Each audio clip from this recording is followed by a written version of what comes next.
अस्सलाम वालेकुम dear students. ये मैकेनिक्स मैथ 302 लेक्चर नंबर 1। वैसे तो मैंने ये प्लेलिस्ट पिछले साल बनाई थी, अब क्योंकि उसमें एकदम कोविड आया था और इमरजेंसी में लॉकडाउन हो गया था, तो मुझसे जितने लेक्चर्स रिकॉर्ड हो सके थे मैंने उतने किए थे, सारे नहीं थे। अब मैं कोशिश करूंगा कि जितने मिसिंग है ना वो भी कर दूं ताकि प्लेलिस्ट कंप्लीट हो जाए। तो इस सिलसिले में पहले ये देख लें कि टेक्स्ट बुक कौन सी है। टेक्स्ट बुक जो आपके पास है वो है जी introduction to mechanics edited by Q K Gauri. Introduction to mechanics edited by Q K Gauri. लेकिन ये मैं चीज़ क्लियर कर दूं कि ये बुक तो आमतौर पे कन्वेंशनल बीएससी में 2 साल में कवर होती है। हमारा क्योंकि सेमेस्टर है 14 वीक्स का, उसमें लिमिटेड टॉपिक्स ही कवर होंगे। और एक और चीज़ बता दूं, अल्लाह के फजल से इस बुक के जो ऑथर्स हैं उनमें से एक मेरे मरहूम वाले साहब डॉक्टर चौधरी मोहम्मद हुसैन साहब हैं, उनको भी अपने दुआओं में याद रखिएगा। जो टॉपिक्स हमने कवर करने हैं ना वो ये वाले हैं। एक है जी कंपोनेंट्स ऑफ द फोर्स, इसके अलावा है जी composition of concurrent forces. Concurrent का मतलब है जो फोर्सेस एक पॉइंट पे मीट करती हैं। कंपोजिशन का मतलब है कि उनका रिजल्टेंट निकालना। Equilibrium of a particle, equilibrium का शॉर्ट मतलब ये निकलता है जैसे बैलेंस कहते हैं कि जी लेफ्ट हैंड फोर्स जो है राइट हैंड फोर्स को बैलेंस कर रही है, अपवर्ड फोर्स जो है डाउनवर्ड फोर्स को बैलेंस कर रही है। इसके अलावा एक मोमेंट ऑफ द फोर्स होता है, क्लॉकवाइज मूवमेंट्स जो है एंटी क्लॉकवाइज मूवमेंट्स को बैलेंस कर रहे हैं। Moment of the force about a point. फिर आता है जी friction, laws of friction, equilibrium of a particle on a rough inclined plane, related applications, velocity and acceleration, motion with constant and variable accelerations. ये देख लें, ये applied mathematics का course है। और मैं फिर वो एक रिक्वेस्ट करूंगा, लंबी बात नहीं मैं करूंगा, मजाक नहीं बनना चाहिए कि भी प्योर मैथ है कि अप्लाइड मैथमेटिक्स है। अप्लाइड मैथमेटिक्स प्योर मैथमेटिक्स के बगैर नहीं चल सकता, लेकिन अप्लाइड मैथमेटिक्स में नो डाउट के एप्लीकेशंस आती हैं। समझ तभी आएंगी अगर आपको वेक्टर्स की अच्छी नो हाउ है, तब आपको ये सारी चीजें पता लग रही होंगी। ये टॉपिक्स हैं बहरहाल जो हमने कवर करने हैं। अब ऐसा करते हैं कि बिस्मिल्लाह करके ना स्टार्ट करते हैं। ये लें जी, पहले तो हमें ये पता होना चाहिए कि मैकेनिक्स जो है ये डील किससे करती है, इसमें हमने पढ़ना क्या है। यहाँ पे लिखा हुआ है it deals with action of forces on bodies which we experience in nature. Nature में कौन सी हो सकती है जी? Weight of the body. आपको पता है वेट वो फोर्स होती है जिससे कि बॉडी अट्रैक्ट होती है towards the centre of the earth. ये मैं एक चीज बता दूं, अगर पहले फिजिक्स नहीं भी पढ़ी हुई ना तो मसला नहीं है। आप देख लीजिएगा कि मैथमेटिक्स जिसकी स्ट्रांग होगी वो इसमें इजीली चल जाएगा। फिजिक्स अगर नहीं पढ़ी तो डेफिनेशन है वो हम देख लेंगे। तो यहाँ पे आ गया जी वेट, और आ गया जी टेक्नोलॉजी। टेक्नोलॉजी में कहता है जी for example friction by motion on a rough surface.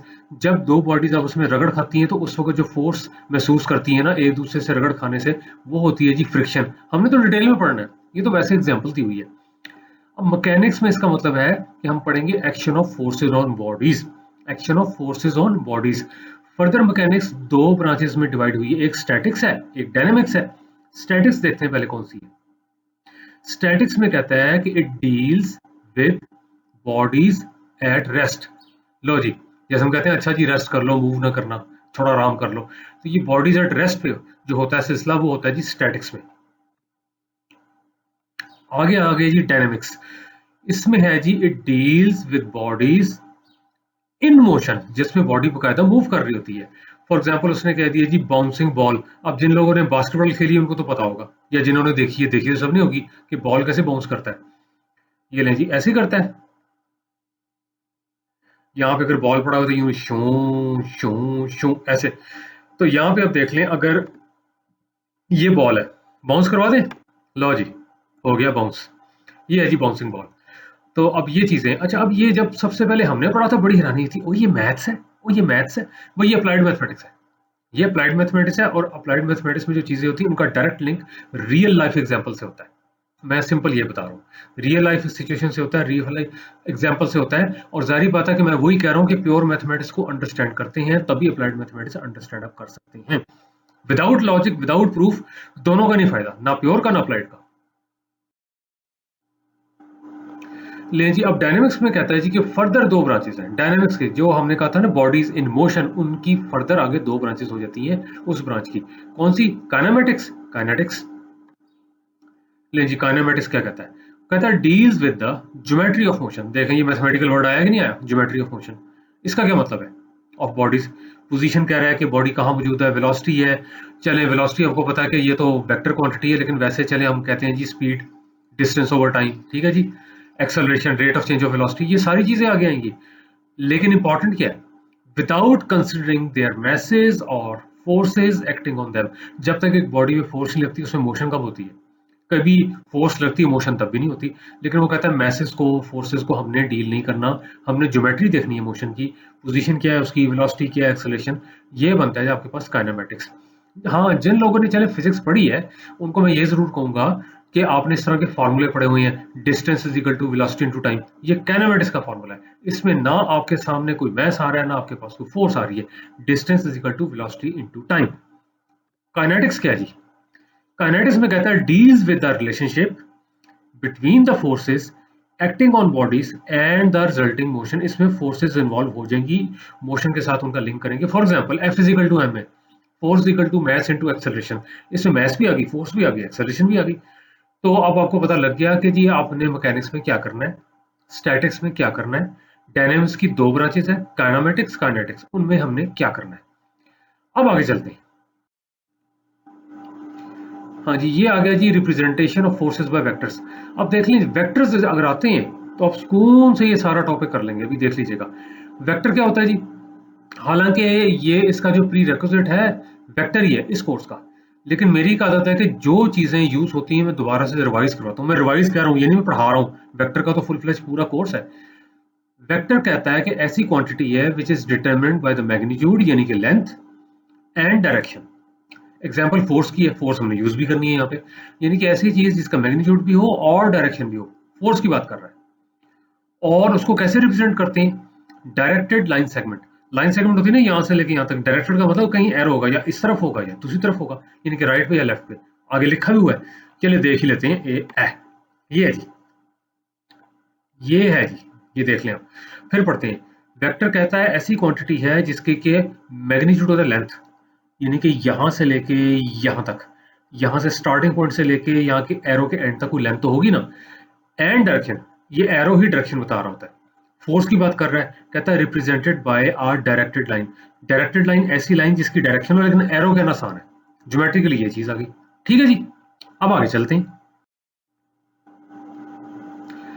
ले जी, यहाँ पे कह रहा है direction of the arrow shows the direction of vector. Vector की डायरेक्शन वही है जो एरो की डायरेक्शन है। Length of the arrow represents the magnitude of the vector. जो लेंथ होगी एरो की उससे पता लग जाएगा जी कि मैग्नीट्यूड वेक्टर का क्या है। एग्जांपल्स करेंगे और क्लियर हो जाएगा। अब कहता है कंसीडर द वेक्टर ज्योमेट्रिकली। ये लें जी ज्योमेट्रिकली, यानी कि ड्रॉ किया हुआ है। ये लें जी, ये वेक्टर आपके पास आ गया, ये ए पॉइंट, ये बी पॉइंट। अच्छा जी, ये देख लें, इसको हमेशा हम कहेंगे इनिशियल पॉइंट, इसको कहेंगे टर्मिनल पॉइंट। इनिशियल पॉइंट जहां से वेक्टर स्टार्ट हो रहा है, टर्मिनल पॉइंट जहां पे एंड हो रहा है। लो जी, ए आ गया जी इनिशियल पॉइंट जहां से वेक्टर साहब स्टार्ट हो रहे हैं। बी आ गया आपके पास टर्मिनल पॉइंट जहां पे जी वेक्टर साहब एंड हो रहे हैं। एंड हो गए वहां पे, वो हो गया जी टर्मिनल पॉइंट। मैथमेटिकल कहता है कि this vector is written as ये या ये। देखें, ये तो वैसे मैंने जब लीनियर अलजेब्रा जिन लोगों ने मुझसे पढ़ा है उसमें मैं कितना कहता रहा था, हालांकि कई बार वहां पे ऑर्डिनरी वेक्टर्स नहीं आते थे कि वेक्टर्स को अंडरलाइन करना है। अब तो बहुत जरूरी है, ये भी कर सकते हैं लेकिन प्रेफरेबल ये है। प्रेफरेबल ये है, ये साफ बता रहा है कि वेक्टर ए से शुरू होकर बी पे एंड हो रहा है। Direction is from A to B, और उस पर एरो डालना है, आपने एरो डालना है। आगे आ गया जी रिजल्टेंट वेक्टर। ये हम करते चले जाएंगे, कई लेक्चर्स में करेंगे, आज भी करेंगे।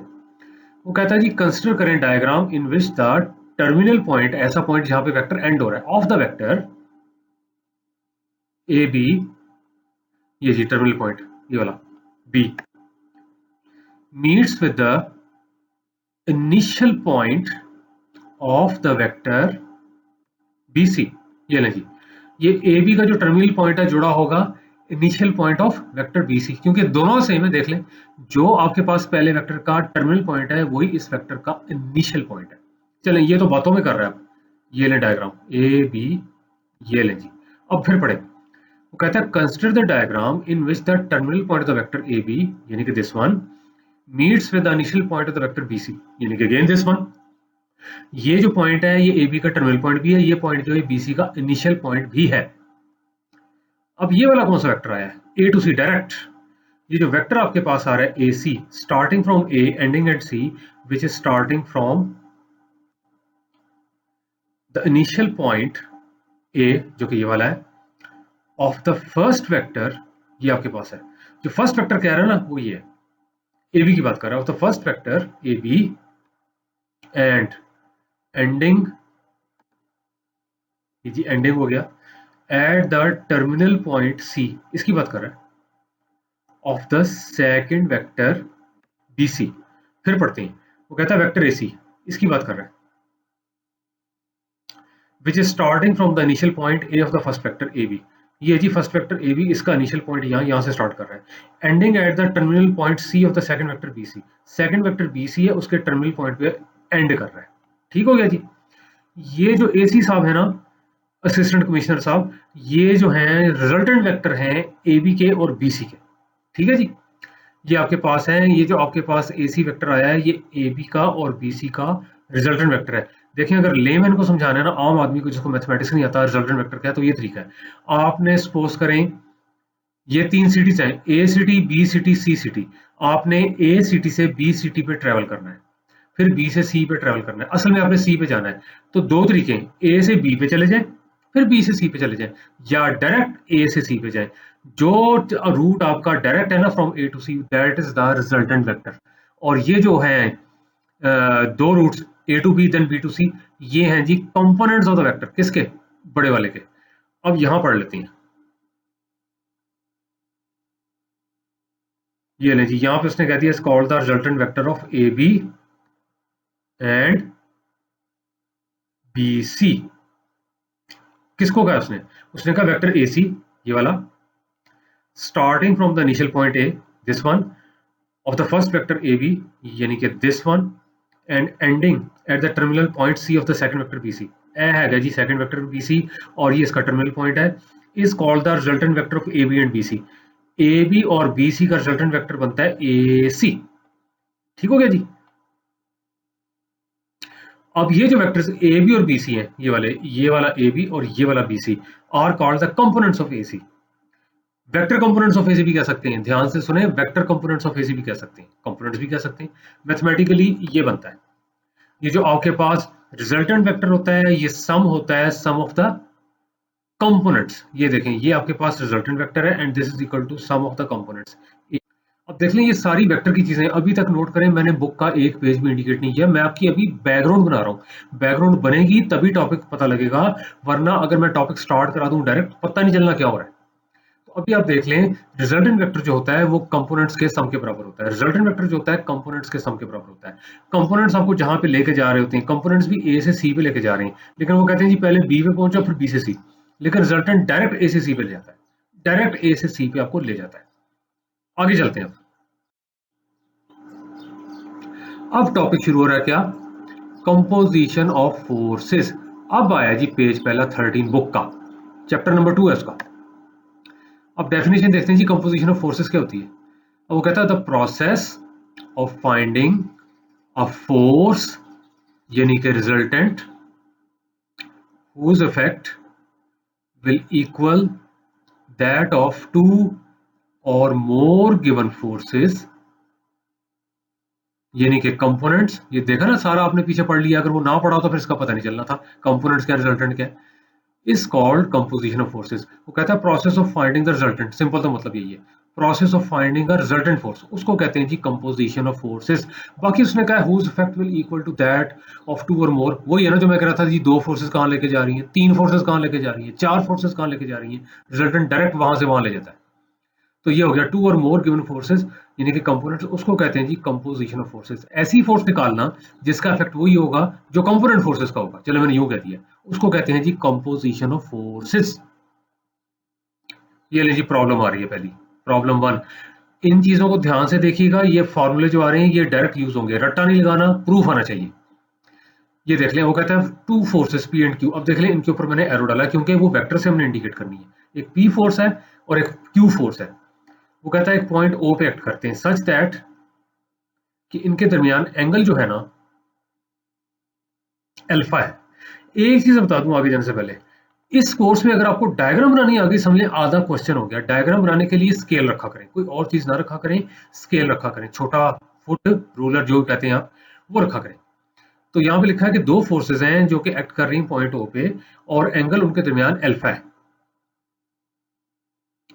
अब वो कहता है प्रूव ये करें कि जो आपके पास मैग्नीट्यूड है, ये देखें आर लिखा हुआ है, इस पे कोई एरो नहीं है, ये मैग्नीट्यूड है।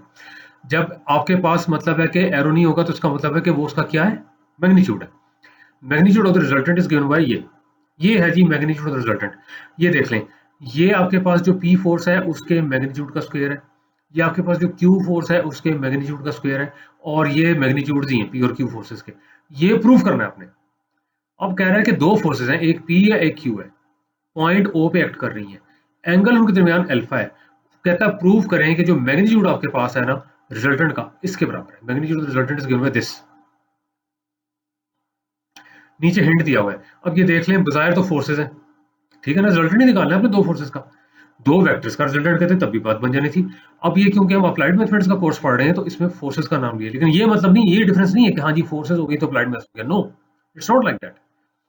फर्दर देख लें, यहाँ पे अंडर रूट भी पॉजिटिव लिया हुआ है, लेंथ पॉजिटिव होती है। अब कहता है रिकॉल करें that the dot product of the vector with itself is the square of its length magnitude. तभी मैं कह रहा था कि वेक्टर होना चाहिए आपको। ये देख लें, फिलहाल मैं जुबानी बोलने लगूं, आगे जाके होपफुली लिखा होगा। जब आप u डॉट v करते हैं, दो वेक्टर्स का डॉट प्रोडक्ट लेते हैं, आप कहते हैं length of the first into length of second times cosine of the angle between them. अब एक ही वेक्टर का उसी से डॉट लेते हैं तो आप कहते हैं length of the first into length of second, यानी कि length of u into length of u। तो यानी कि लेंथ ऑफ u का स्क्वायर ही हो गया ना। बाकी एक ही वेक्टर का उसी से एंगल तो 0 डिग्री होता है, तो cos 0 1, इसलिए यहाँ पे लिखा नहीं हुआ। लेकिन this is very important formula that the dot product of the vector with itself is the square of its magnitude is the square of its length. ये यूज करेंगे हम फार्मूला, ये प्रूव करने के लिए एक और फार्मूला भी यूज करेंगे, ये वाला कि u dot v same as v dot u। कि देखें पहले वाला भी होता है length of first into length of second time cosine of the angle between them, ये भी वही होता है। तो वही फार्मूला यूज करेंगे, एक ही होता है। और ये देखें सारी डॉट प्रोडक्ट की प्रॉपर्टीज हैं। अब आगे चलते हैं कि ये कैसे करना है। और ये देख लें, ये सारी सिचुएशन सामने होनी चाहिए। पी क्यू आपके पास फोर्सेज हैं, आर उनका रिजल्टेंट है, यानी कि आर को पी प्लस क्यू लिख सकते हैं वेक्टर फॉर्म में। फिर सुन लें, आर को पी प्लस क्यू लिख सकते हैं वेक्टर फॉर्म में। पी और क्यू के दरमियान जो एंगल है ना अल्फा है। ये लें जी, कहता है कंसिडर डायग्राम, ये जी पी क्यू, ठीक है जी। ये ओ पे एक्ट कर रहे थे, ये पी फोर्स हो गई, ये क्यू फोर्स हो गई। और जब दो वेक्टर्स आपके पास पैरेलल हों और सेम लेंथ के हों तो सेम होते हैं। फिर सुन लें, अगर आपके पास दो वेक्टर्स पैरेलल हैं और सेम लेंथ है, या डायरेक्शन सेम है लेंथ सेम है, यूं कर लें डायरेक्शन सेम है सेम लेंथ है, तो वेक्टर सेम होते हैं। यानी कि अगर ये पी है तो फिर ये भी पी है। ये सारी अब वेक्टर की चीजें हैं। ये आर आ गया, ये रिजल्टेंट है। और वही वाली बात, अगर ये वाला क्यू है तो ये वाला भी क्यू है। ये देख लें, डायरेक्शन भी सेम है लेंथ भी सेम है।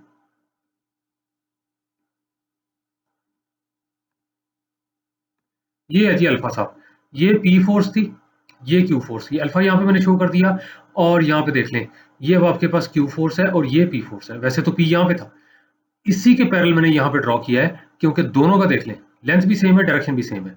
ये क्यू फोर्स आ गई, ये पी फोर्स आ गई, ये पी क्यू के दरमियान अल्फा साहब आ गए। ये है जी इनका रिजल्टेंट। वही वाली बात है कि पहला वेक्टर जो है यानी कि क्यू वेक्टर, उसके इनिशियल पॉइंट से स्टार्ट होकर जो दूसरा वेक्टर है उसके टर्मिनल पॉइंट पे एंड हो रहा है। ये आ गया जी आर। आर का मैग्नीट्यूड जो पिछली स्लाइड पे लिखा हुआ था वो प्रूव करना है आपने, मैग्नीट्यूड है। उसके लिए अब क्या हम करेंगे, ये फॉर्मूला, एक ही वेक्टर का उसी से जो डॉट होता है उसके लेंथ का स्क्वायर होता है, उसके मैग्नीट्यूड का स्क्वायर होता है। यहाँ पे एरो ना आ जाए। आर क्योंकि रिजल्टेंट वेक्टर है, और हमने यही पढ़ा था जो रिजल्टेंट वेक्टर है वो कंपोनेंट फोर्सेस के सम के बराबर होता है। ये P plus Q dot P plus Q, ठीक हो गया। अब P का जब P से डॉट लेंगे तो P डॉट P हो जाएगा, P का जब Q से डॉट लेंगे P डॉट Q हो जाएगा, Q का जब P से डॉट लेंगे Q डॉट P हो जाएगा, Q का जब Q से डॉट लेंगे Q डॉट Q हो जाएगा। इस चीज का ध्यान रखना है, ठीक है जी। डॉट ना मिस हो जाए, अगर डॉट मिस हो गया तो बहुत बड़ी कंसेप्चुअल मिस्टेक हुई, यहाँ पर या यहाँ पर या यहाँ पर। अब एक ही वेक्टर का उसी से जब डॉट लेते हैं तो उसके लेंथ का स्क्वायर होता है, ये P स्क्वायर बन जाएगा। सिमिलरली एक ही वेक्टर का उसी से डॉट लेते हैं तो यहाँ पे भी उसकी लेंथ का स्क्वायर, ये क्यू स्क्वायर हो जाएगा। पी डॉट क्यू और क्यू डॉट पी सेम होते हैं, ये ट्वाइस पी डॉट क्यू हो जाएगा। ये हिंट पीछे लिखा हुआ था, ये देखें जी लिखा हुआ यूजिंग हिंट। ये वाली चीज जो मैंने जुबानी बोली थी वही है, एक ही वेक्टर का जब उसी से डॉट लेंगे तो उसकी लेंथ का स्क्वायर, एक ही वेक्टर का उसी से डॉट लेंगे, उसकी लेंथ का स्क्वायर, ये दोनों ऐड हो जाएंगे, दोनों सेम है, p dot q q dot p एक ही चीज होती है, ये ऐड हो जाएंगे। ठीक हो गया जी। अब आपने सिर्फ ये करना है कि जो पीछे आंसर था वो बनाने के लिए इसको लिख देंगे length of the first into length of second times cosine of the angle between them and that is going to be cos alpha, यही एंगल इनके दरमियान है। तो इसको लिख लेंगे पी क्यू कॉस अल्फा और उसके बाद दोनों तरफ स्क्वायर रूट ले लेंगे, लेकिन पॉजिटिव क्योंकि लेंथ है। आगे चलते हैं, ये लें जी। आगे चलने से पहले एक और इक्वेशन यहाँ पर आ गई, ये आ गया पी स्क्वायर, ये आपके पास आ गया क्यू स्क्वायर, और ये 2 एज इट इज है, और यहाँ पे देख लें length of the first vector into length of second vector times cosine of the angle between them.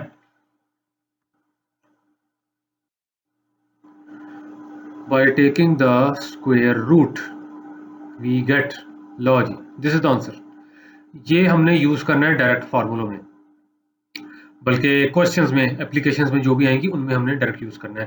तो दो फोर्सेस हैं, उनका जो रिजल्टेंट होता है उसका मैग्नीट्यूड इसके बराबर होता है। ये क्वेश्चन 1 आ गई, लिखा हुआ है दिस कंप्लीट्स द प्रूफ। आगे कहता है recall that the dot product of two vectors is defined as, ये लें जी, u dot v length of the first vector into length of second vector times cosine of the angle between them, या लिखा हुआ है theta is the angle between u and v as shown below। ये लो जी, ये u vector, ये v vector, ये theta साहब आ गए, ये u वेक्टर, ये v वेक्टर, ये थीटा आ गया। ये है जी u is the length of the vector u। ठीक हो गया जी। अब यहाँ पे आपके पास ये, वैसे तो u मॉड का लें इसको, ये आपके पास whatever that is, this is the length of the vector u, ये u mod is the length of the vector u।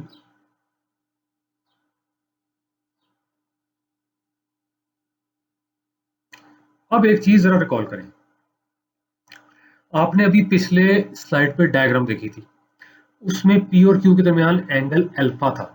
Angle क्या था? अल्फा। और अब अगर ये हालात हो जाते हैं, चलें इसमें नहीं जाना कि मैंने P यहाँ पे ड्रॉ कर दिया और Q यहाँ पे ड्रॉ कर दिया, अब एंगल इनके दरमियान 90 डिग्री है। ध्यान से देखें जरा, एंगल इनके दरमियान अब 90 डिग्री है, ये इनका रिजल्टेंट है, ये ठहरा इनका रिजल्टेंट। बेशक आप पिछली डायग्राम से भी देख लीजिएगा, वो अभी सामने नहीं है।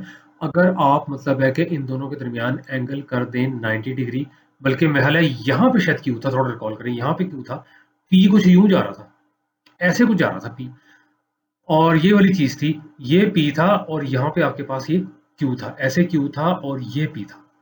ठीक है जी। और फिर वो आपने शायद क्यू को आगे ड्रॉ किया हुआ था, यहाँ पे कोई अल्फा शो किया हुआ था, लेकिन वही वाली बात आपके पास है कि अगर आपके पास ये पी था, ये क्यू था, तो दरमियान में एंगल वहां पे कोई अल्फा शो किया हुआ था। अगर 90 डिग्री का होता है तो जाहिर पता है कि ये वाला जो वेक्टर है ये ऐसे फिर यूं स्ट्रेट। ठीक है जी, ये एंगल 90 डिग्री का हो गया। बेशक पी को यहाँ ड्रॉ कर लें, यहाँ पे 90 बना लें या यहाँ पे 90 बना लें, रिजल्टेंट तो यही है। अब अगर एंगल इनके दरमियान 90 डिग्री है तो अब बताएं कॉज ऑफ 90 डिग्री क्या होता है? 0। ये चीज खत्म हो गई, तो बन क्या जाएगा? ये आ जाएगा r is equal to under root P square plus Q square, या r square is equal to P square plus Q square. ये वही पाइथागोरस थ्योरम है जिसका रटा लगवाया जाता है, very sorry to say that, रटा लगवाया जाता है। अब मैं मजीद डिटेल देने लगा हूं। ये r, ये लें जी, ये r साहब आ गए, उसने कहा फ्रॉम 1, ये है जी 1, we get a famous result known as Pythagoras theorem for alpha is equal to 90 degree. P और क्यू के दरमियान अगर एंगल 90 डिग्री हो जाए, यहाँ पे हुआ हुआ है angle between P and Q, and is given bye, क्योंकि cos ऑफ 90 डिग्री होता है 0, इधर भी लिखा हुआ है, ये 0 हो जाएगा, दोनों तरफ अब आप स्क्वायर कर दें तो यहाँ पे आ जाएगा r square is equal to P square plus Q square, ये आ गया। तो वैसे क्या पढ़ते होते हैं, यही बताते होते हैं ना, अच्छा जी, length of the square of base plus length of the square of the perpendicular is equal to square of the length of hypotenuse. ऐसे ही दिमाग में बैठाते होते हैं कि जी हाइपोटेन्यूज उसकी लेंथ का स्क्वायर कर दें।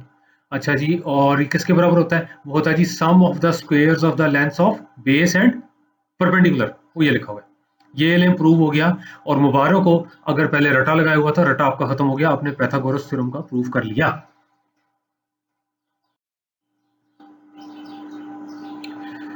लास्ट डायग्राम में कह रहा था पी और क्यू को कहते हैं rectangular vector components of R, क्योंकि दोनों के दरमियान एंगल 90 डिग्री का है, और आगे जाके हमने रेक्टेंगुलर वेक्टर कंपोनेंट्स को ही डील करना है, आगे जाके हमने रेक्टेंगुलर वेक्टर कंपोनेंट्स को ही डील करना है। अब आ गई प्रॉब्लम 2, ये देखें जरा, डायग्राम पहले बनी हुई है, ये एंगल थीटा है, ये एंगल अल्फा है, ये आर है, ये क्यू है, ये भी क्यू है, ये पी है, ये भी पी है। वही सिचुएशन है ये आपके पास आती है Q फोर्स, ये आपके पास आती है P फोर्स। ये P है तो फिर ये भी P है। P और Q के दरमियान एंगल अल्फा है, अगर ये Q है तो ये भी Q है, एंगल अल्फा है। ये ठहरा जी इनका रिजल्टेंट। और ये जो थीटा बना हुआ है ना, ये रिजल्टेंट का एंगल Q के साथ बना हुआ है, ध्यान से देखें।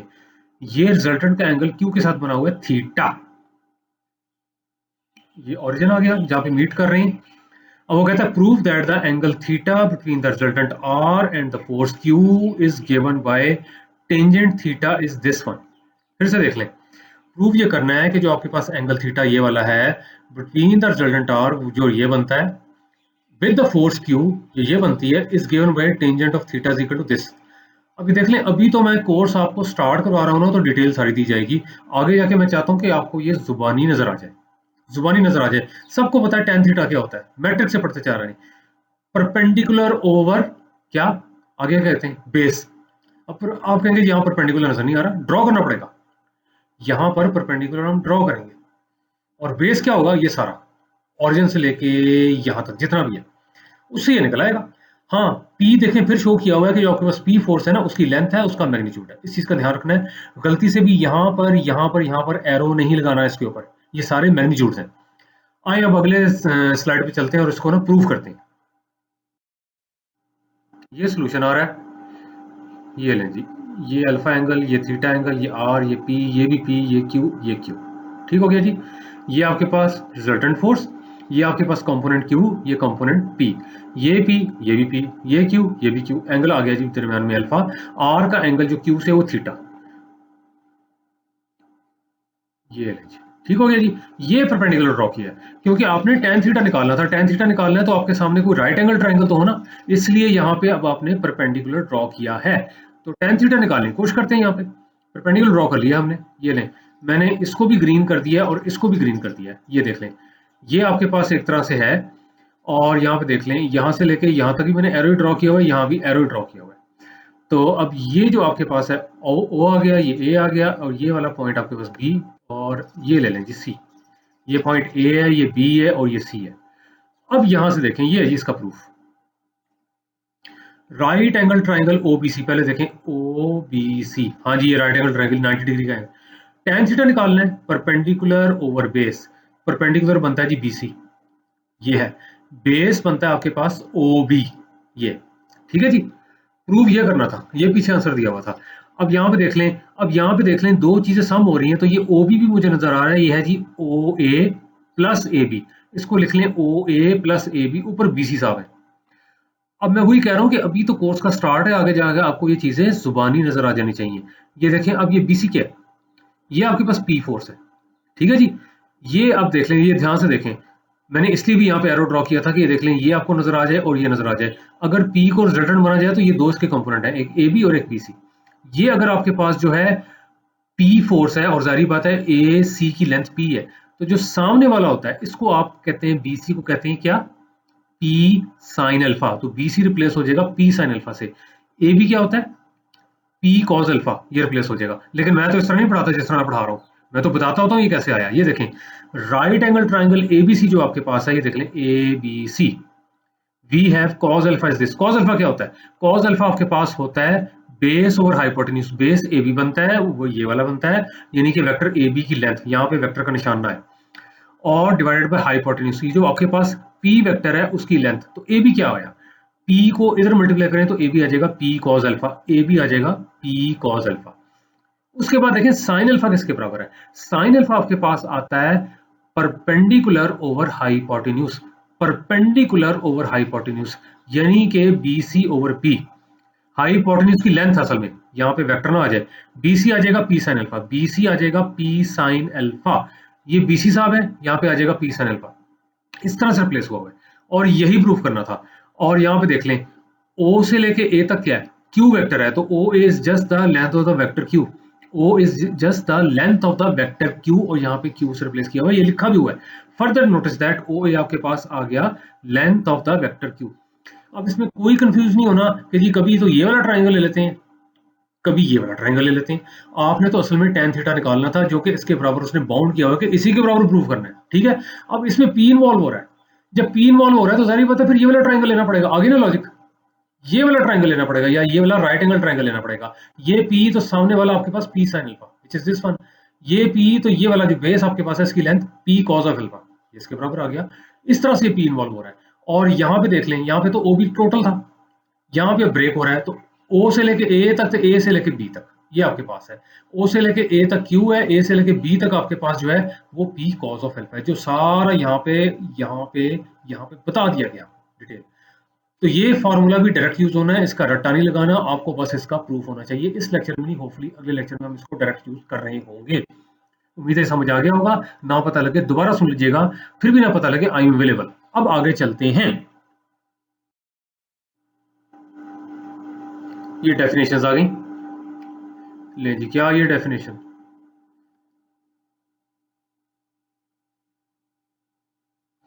ये कहता है forces whose line of action intersect at one point are concurrent forces. ये मैंने पहले भी जरा सा जिक्र किया था। ऐसी फोर्सेस मतलब जिनकी लाइन ऑफ एक्शन ये पी फोर्स जा रही है, ये क्यू फोर्स जा रही है। अभी पिछली एग्जांपल देख लें, आपने कोई ऐसे किया हुआ था, यहाँ पे क्यू फोर्स बनाई हुई थी और यहाँ पे आपने पी फोर्स बनाई हुई थी, और ये पी और क्यू जो था आपके पास कंकरेंट फोर्सेस थी।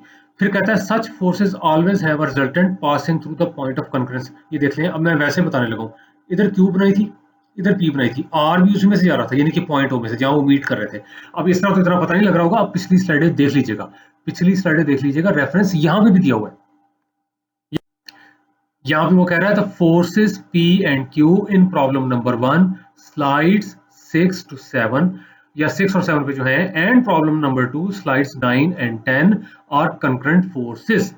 क्योंकि उसके अंदर क्यू ऐसे ड्रॉ किया हुआ था, शायद हॉरिजॉन्टल था, कहीं हमने थोड़ा सा स्लांट भी था, क्यू ऐसे ड्रॉ किया हुआ था, पी इस तरह ड्रॉ किया हुआ था, पी और क्यू पॉइंट ओ पे मीट कर रहे थे, और जो रिजल्टेंट था वो भी उसी पॉइंट में से पास कर रहा था, वो भी ओ पॉइंट में से पास कर रहा था। Are concurrent forces as they are meeting at the point O.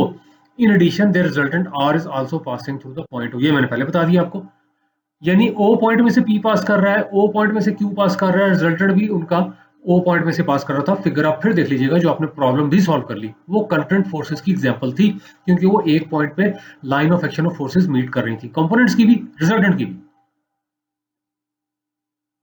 अब वो कहता है forces which lie in the same plane are known as coplanar forces. वो कहता है forces indicated in definition number 1 above, यहाँ पे यानी इनकी बात कर रहा है, इनकी बात कर रहा है। ये जो स्लाइड्स आपकी ये वाली है, यही वाली, इन पे जो बनी हुई है, समझ लेंगे ये जो प्लेन ऑफ स्क्रीन है इसी के ऊपर थी, सारी प्लेन ऑफ स्क्रीन है इसी पे थी। Forces indicated in definition number 1 above are coplanar forces, ये वाली इस स्लाइड पे देख लीजिएगा, इस स्लाइड पे देख लीजिएगा। तो यहाँ पे ये चीज होगी आपके पास। तो फिर वो वाली फोर्सेस कौन सी होती हैं जो कि कोप्लेनर नहीं होती, जो एक प्लेन में लाई नहीं करती, या एक प्लेन में वही वाली बात है कि सारी की सारी मौजूद नहीं होती, प्लेन से बाहर निकल जाती हैं कुछ, वो कौन सी होती हैं? ये है जी, the forces which do not lie in the same plane are known as non coplanar forces. ऐसी फोर्सेस जो एक प्लेन में लाई नहीं करती, they are called non coplanar forces. अब ठीक है, अब यहाँ मैं क्लास में नहीं खड़ा इसलिए यहाँ मैंने शो नहीं किया हुआ।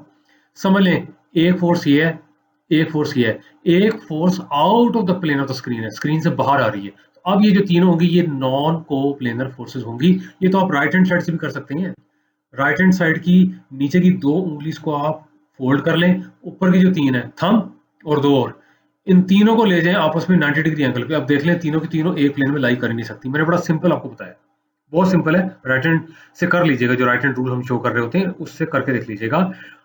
नीचे की 2 फिंगर्स को, छोटी वाली फिंगर उससे ऊपर वाली, ठीक है जी, नीचे वाली फिंगर को छोटी वाली उससे ऊपर, इनको फोल्ड कर लीजिएगा। ऊपर की जो 3 फिंगर्स है ना, इनको 90 डिग्री पे स्ट्रेच कर दीजिएगा, तो यानी कि तीनों के दरमियान एंगल हो 90 डिग्री का। देख लीजिएगा तीनों एक प्लेन में लाई नहीं करती, ठीक है जी। और जिन लोगों ने लीनियर अलजेब्रा पढ़ा हुआ है, अगर एक फोर्स एक्स एक्सिस के लॉन्ग ले लें, एक वाई एक्सिस के लॉन्ग, एक जेड एक्सिस के लॉन्ग, अब देखें तीनों एक प्लेन में लाई कर ही नहीं सकती। तो बहरहाल उम्मीद है कि पता लग गया होगा। आगे देखते हैं जी क्या है आगे। तो आगे एनी क्वेश्चंस कोई है तो जरूर पूछिएगा। थैंक्स आ गया, स्माइली आ गई, इसको समझ आ गया, उम्मीद है आपको भी समझ आ गया होगा। दी एंड ऑफ लेक्चर नंबर 1। लो जी, ताला रह गया। चलें जी, ये था जी आपका लेक्चर नंबर 1। अब इंशाल्लाह ताला मुलाकात होगी लेक्चर नंबर 2 में। अल्लाह हाफिज।